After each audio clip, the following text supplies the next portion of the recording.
Halo, Assalamualaikum. Jumpa lagi bersama saya, Maya Sari Yuningsi, dalam materi relasi dan fungsi di part kedua ini.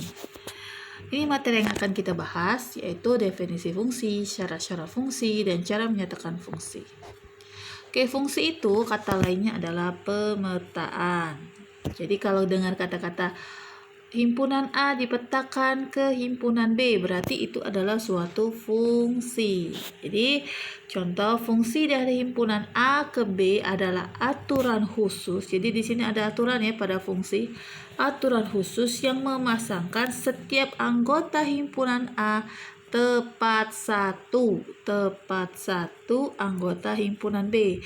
Jadi si anggota A ini tidak boleh bercabang, harus dia pasang ke himpunan B itu tepat satu. Syarat fungsi yang pertama ada himpunan daerah asal, itu kata lainnya domain. Jadi domain itu adalah daerah asal. Kemudian itu yang sering disebut himpunan A ya, jadi himpunan A itu adalah domainnya atau daerah asal. Kemudian ada daerah kawan atau si himpunan B ya, kata lainnya adalah kodomain. Jadi ingat, domain itu adalah daerah asal atau himpunan A, kemudian kodomain itu adalah daerah kawan. Kemudian ada himpunan yang merupakan daerah hasil atau range dari fungsi tersebut, yang merupakan himpunan bagian dari kodomain. Jadi range ini posisinya ada di daerah kodomain ya, range. Kemudian yang keempat, semua anggota daerah asal atau domain harus habis dipetakan. Jadi tidak boleh meninggalkan satu. Tidak ada anggota daerah asal yang dipetakan bercabang. Jadi si anggota A ini tidak boleh bercabang ya. Kemudian ini lebih jelasnya, jadi si domain itu adalah daerah asal.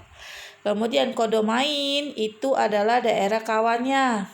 Range-nya itu R ini ya, range-nya itu, nah ini range-nya itu, ini ada relasi ya. Range-nya itu adalah, jadi dari A ke si B ini, nah yang dilingkarin 1, 4, 9, 16, 25 itu adalah range-nya. Jadi range daerah hasil. Oke. Setiap fungsi itu pasti relasi, tetapi setiap relasi belum tentu fungsi. Ingati kata-kata ini. Setiap fungsi pasti relasi, tapi setiap relasi belum tentu fungsi. Kenapa seperti itu? Karena relasi itu sifatnya bebas, tidak ada aturan.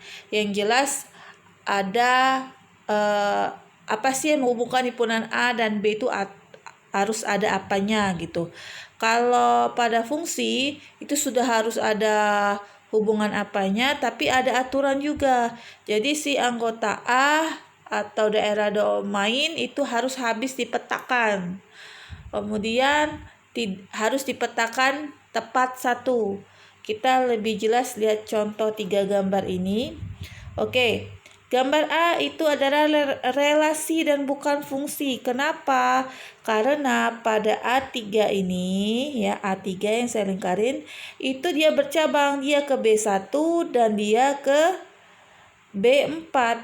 Nah, itu tidak boleh. Ya. Jadi dia harus satu aja, pilih mau B1 atau B4, ya. Kemudian pada gambar kedua itu relasi dan bukan fungsi juga. Jadi dia bukan fungsi. Kenapa? Karena A3 ini tidak dipetakan. Sedangkan syarat fungsi anggota domain itu harus habis dipetakan, ya. Harus habis, tidak boleh bersisa kayak gini. Oke, gambar yang terakhir itu adalah relasi dan fungsi. Kenapa? Karena daerah domainnya yang pertama habis dipetakan ya. Yang kedua, daerah domainnya dipetakan tepat satu. Jadi tidak bercabang seperti gambar A. Ya, gambar yang pertama. Oke, kita kerjakan soal ini biar jelas. Oke, gambar pertama itu gambar yang nomor 1 ya. Itu relasi otomatis iya. Nah, sekarang apakah ini fungsi? Jawabannya apa? Jawabannya ya, ini adalah fungsi. Kenapa dia fungsi? Karena anggota domainnya habis dipetakan tepat satu ke daerah kodomain ya. Jadi range-nya di sini adalah A dan B. Sedangkan domainnya 1 2 3, kodomainnya A B C. Range-nya A dan B. Oke, gambar yang ketiga di sini kita lihat apakah dia relasi? Iya. Apakah ia fungsi? Ya. Kenapa? Karena setiap anggota domain atau daerah asalnya itu tepat satu ya. Jadi di sini range-nya itu A, B, dan C. Di sini gambar kedua, apakah ia relasi? Iya. Apakah ia fungsi? Jawabannya iya juga. Kenapa? Padahal dia pada daerah kodomainnya dia hanya memilih satu. Apakah dia bisa dikatakan fungsi? Ya. Yang tidak boleh bercabang itu daerah domainnya. Misal 3 udah milih B, 3 milih A juga, nggak boleh itu ya. Jadi kalau posisinya seperti ini, jadi 1, 2, 3 ini milih si B semua, nggak masalah, dia tetap dikatakan fungsi. Kemudian yang keempat, apakah ia relasi? Iya. Apakah ia fungsi? Tidak. Ya, pada gambar keempat dia bukan fungsi. Kenapa? Karena yang pertama, daerah domainnya tidak habis dipetakan ke daerah kodomain. Yang kedua, dia tidak tepat satu. Artinya daerah angka 2 ini dia bercabang. Dia milih 3, A, B, dan C sekaligus. Itu nggak boleh pada fungsi, harus memilih satu ya. Tetapi kalau dia memilih pada daerah kodomain kayak gambar nomor 2 ya, ini seperti ini boleh. Tetapi kalau seperti ini pada gambar nomor 4 salah ya. Oke, cara menyatakan fungsi. Yang pertama, diagram panah. Sini misalkan saya memiliki sebuah fungsi dengan relasinya 2 kali dari ya, 2 kali dari. Dengan domainnya itu adalah 2 dan 4, kodomainnya 1, 2, 3, 4, dan 5. Dia dihubungkan dengan syarat 2 kali dari. Jadi 2 kalinya dari 1, 4 itu 2 kalinya dari 2. Habis ya, nggak ada lagi pasangannya. Oke, dari sini kita tahu bahwa jadi domainnya 24, kodomainnya 1, 2, 3, 4, 5. Range-nya berapa? Range-nya ini 1, 2 ya. Oke, pada koordinat kartesius, jadi dia selain diagram panah, dia juga koordinat kartesius disajikan ya. Seperti ini. Jadi 2 ke 1, 4 ke 2. Jadi daerah domainnya ditulis sebagai sumbu X, daerah kodomainnya itu sumbu Y, range-nya adalah titik koordinat ini ya. Himpunan pasangan berurutannya ya. Jadi 2,1 dan di sini bisa kita lihat ya dari sistem koordinat kartesius, himpunan pasangan berurutannya 2,1, 4,2. Nah, di sini kalau pada fungsi itu ada istilah rumus fungsi ya, ada rumus fungsi. Nah, untuk fungsi 2 kali dari dapat dituliskan seperti berikut ini. Rumus fungsinya. Mengapa rumus fungsinya fx sama dengan setengah x? Jadi kalau kalian mau tes boleh. Jadi x-nya ini yang ada pada sumbu x, misalkan kita ambil 2 ya.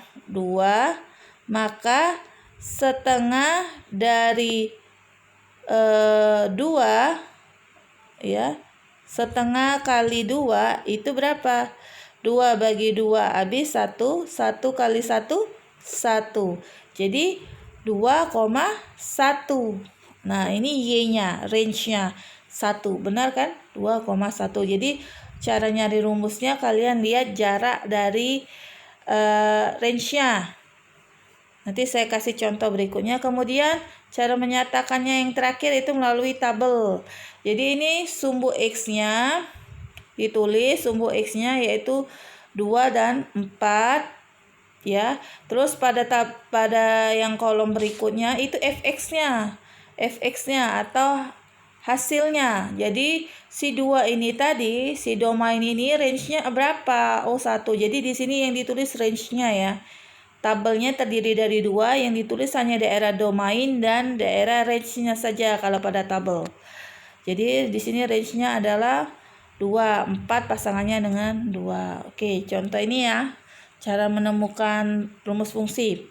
Misal saya punya diagram panah berikut ini. Nah, si A itu anggota domainnya -1, 0, 1. Sedangkan B kodomainnya itu 1, 3, 5. Rumus fungsi dari A ke B adalah, kita lihat di sini. Dari 1 ke 3 itu selisihnya 2. Benar? 3 ke 5 selisihnya berapa? 2. Jadi fx sama dengan 2x. Mengapa 2 diambil dari selisihnya? Oh, 2. 2x. Nah, kita ambil misal, kira-kira 2x bisa kurang, pastikan mau menemukan rumus fungsinya. Kira-kira dari pilihan ganda ini mana yang sesuai? Maka kita pilih C. Mengapa? Kita tes. Masukkan anggota domainnya F1. Jadi domain itu pada sumbu X kan, jadi X. 2 dikali 1 ditambah 3. 2 kali 1, 2 ditambah 3 itu 5. Jadi benar ya, 2x plus 3. Oke, sekarang kita masuk materi yang terakhir, yaitu tentang banyaknya pemetaan. Contoh soal langsung pertama ya. Jika A bilangan prima dari 5. Jadi jika himpunan A itu adalah bilangan prima kurang dari 5 dan B itu adalah huruf vokal. Hitunglah banyaknya pemetaan yang mungkin A dari A ke B, B dari B ke A tanpa menggambar diagram panahnya. Jadi penyelesaiannya kita cari tahu dulu anggotanya masing-masing dari himpunan A dan B. A itu bilangan prima kurang dari 5. Kita tahu bilangan prima itu mulai dari angka 2 ya. 2, 3, 5, 7 dan seterusnya ya. 11, 13 dan seterusnya. Nah, di sini dia minta bilangan prima yang kurang dari 5. Artinya 5 tidak masuk. Itu hanya 2 dan 3. Berarti banyaknya anggota himpunan A itu ada 2. 1, 2. Jadi kita tulis di sini NA-nya, banyaknya anggota himpunan A adalah 2. Kemudian B itu adalah huruf vokal. Huruf vokal kita tahu yaitu A, I, U, E, O ya. Ada 5. 1, 2, 3, 4, 5. Ada 5 ya. Kemudian baru kita hitung banyaknya pemetaan yang mungkin dari A ke B. Jadi rumusnya kalau nanya banyaknya pemetaan yang mungkin dari A ke B itu dibalik. Jadi B pangkat A. B pangkat A. Maaf di sini sebenarnya 5 pangkat 2 bukan 52 nak ya. 5 pangkat 2. Jadi bukannya 52 tapi 5 pangkat 2. Oh, 5 pangkat 2 itu adalah 25. Karena 5 pangkat 2 adalah 5 kali 5. 5 kali 5. 25. Ya. Jadi dipangkatkan. B pangkat A. Tadi kan mengapa kita mau mencari ini dulu? Ini tujuannya. Untuk mencari banyaknya pemetaan yang mungkin. Jadi dari banyaknya anggota, banyak anggota himpunan A itu ada 2, banyaknya anggota himpunan B ada 5. Jadi banyaknya pemetaan yang mungkin dari A ke B itu rumusnya B pangkat A. Tetapi kalau banyaknya pemetaan yang mungkin dari B ke A itu A pangkat B. Jadi seperti ini rumusnya ya. Jadi si anggota B tadi kan banyaknya anggotanya 5. Si A tadi 2, jadi 5 pangkat 2. Kemudian banyaknya pemetaan yang mungkin dari B ke A itu adalah 2 pangkat 5. 2 pangkat 5 artinya 2-nya ada sebanyak 5 kali. Jadi 2-nya dikalikan sebanyak 5 kali. Hasilnya adalah 32 ya. Oke, contoh berikutnya. Jika himpunan A itu anggota X-nya berada di antara -2 sampai dengan 2, di mana X itu anggota bilangan bulat, dan anggota himpunan B itu adalah anggota bilangan prima kurang dari 8. Tentukan banyaknya pemetaan dari A ke B dan banyak pemetaan dari B ke A. Jadi penyelesaian yang pertama kita harus cari dulu anggota masing-masing. Himpunan A -2 sampai 2, di mana X anggota bilangan bulat. Jadi kita dengan min 2 dan 2-nya tidak termasuk nak ya. Jadi dimulai dari min 1. Min 1, 0 dan 1. Ada berapa? 1, 2, 3. Ada 3 anggotanya. Oke, yang B, bilangan prima kurang dari 8, 2, 3, 5, 7. Ada berapa anggotanya? 1, 2, 3, 4. Ada 4 ya. Banyaknya pemetaan dari A ke B itu adalah rumusnya B pangkat A, berarti 4 pangkat 3. B-nya, banyak anggota B-nya itu 4, banyak anggota A-nya 3. Jadi 4 pangkat 3. 4 pangkat 3 itu 64. Banyaknya pemetaan dari B ke A itu A pangkat B. Jadi anggota A tadi banyaknya berapa? Oh, ada 3. Anggota B 4. Jadi 3 pangkat 4. Hasilnya 81. Oke, thank you. See you next video relasi dan fungsi part 3. Bye.